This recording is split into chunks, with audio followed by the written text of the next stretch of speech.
Sometimes it's the smallest details that make the biggest difference. The Tampa Bay Buccaneers made a subtle, almost invisible shift this offseason, one that could completely transform a secondary prone to giving up big plays. It's a small change, but it could change everything. The Bucs are now putting safeties and corners in the same meeting room. It sounds trivial, but it might just be the solution to a long-standing problem. Over the years, we've seen it time and again. The defense seems in sync, playing tight coverage, and then, out of nowhere, a deep ball, a busted assignment, and 6 points for the opponent. You rewind the game, trying to see what went wrong. But without being in those meetings, it's all guesswork. Head coach Todd Bowles, who's seen this breakdown too many times, usually sums it up with a single word: communication. That's the issue. And it's even more puzzling when you realize this is a defense filled with experienced players. Guys like Jamel Dean, Zion McCollum, and Antoine Winfield Jr. have been part of the system for a while. Yet, the same mistakes keep cropping up. If the environment has stayed consistent since 2019 and the errors persist, maybe the problem lies within the environment itself. Bowles clearly thought the same. So, instead of sticking to the old way of splitting up safeties and corners during meetings, he merged them into one room. A unified mindset. Changing the culture of the secondary safety coach, Nick Rapone explained the reasoning. Having everyone together means players aren't just locked into their own perspectives.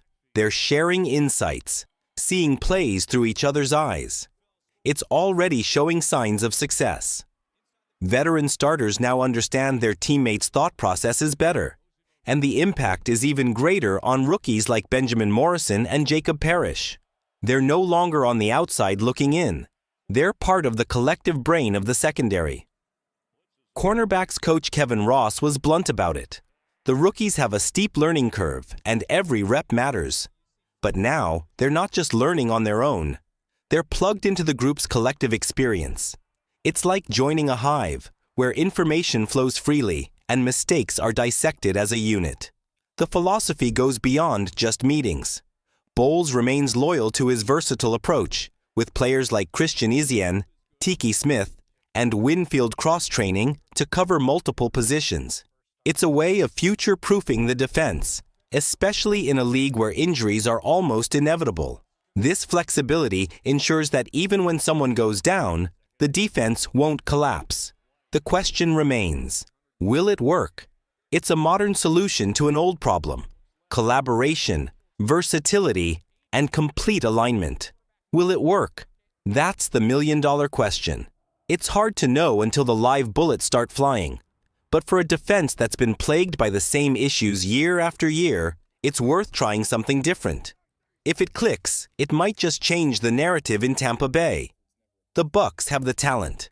Now they might finally have the structure to make it all work together.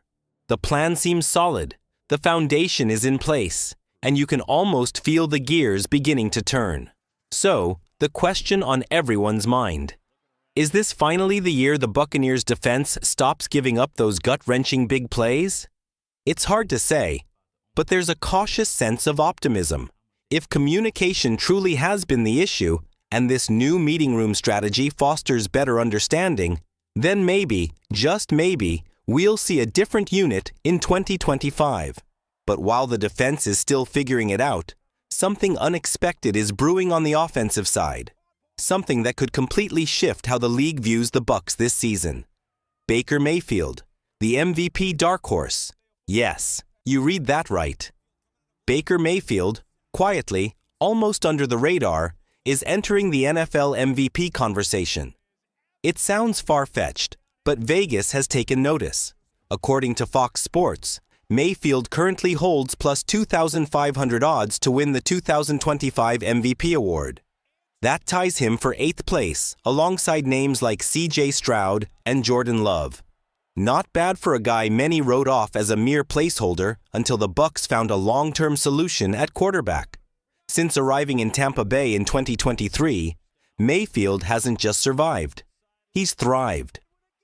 Last season, he threw for an impressive 4,550 yards, ranking 3rd in the league. He tallied 41 touchdowns, second, and posted a passer rating of 106.8, fourth. Those numbers led the Bucs to their fourth straight NFC South title and sparked a resurgence of belief in the locker room. Mayfield's success isn't just a blip on the radar, it's a growing narrative. Fox Sports even posed the question, would it really be surprising if Mayfield improved on those numbers in 2025? The setup around him is better than ever. Chris Godwin remains a consistent threat, and first-round pick Emeka Egbuka has joined the fold to give the offense a fresh boost. If this offense clicks, and if Mayfield continues to elevate his game, what started as a whisper about MVP potential could grow into a roar. Sure, the Bucs might still be considered underdogs, but Baker is proving that respect isn't just given, it's earned. Why the hype makes sense. What's fascinating is how this MVP buzz has been largely quiet.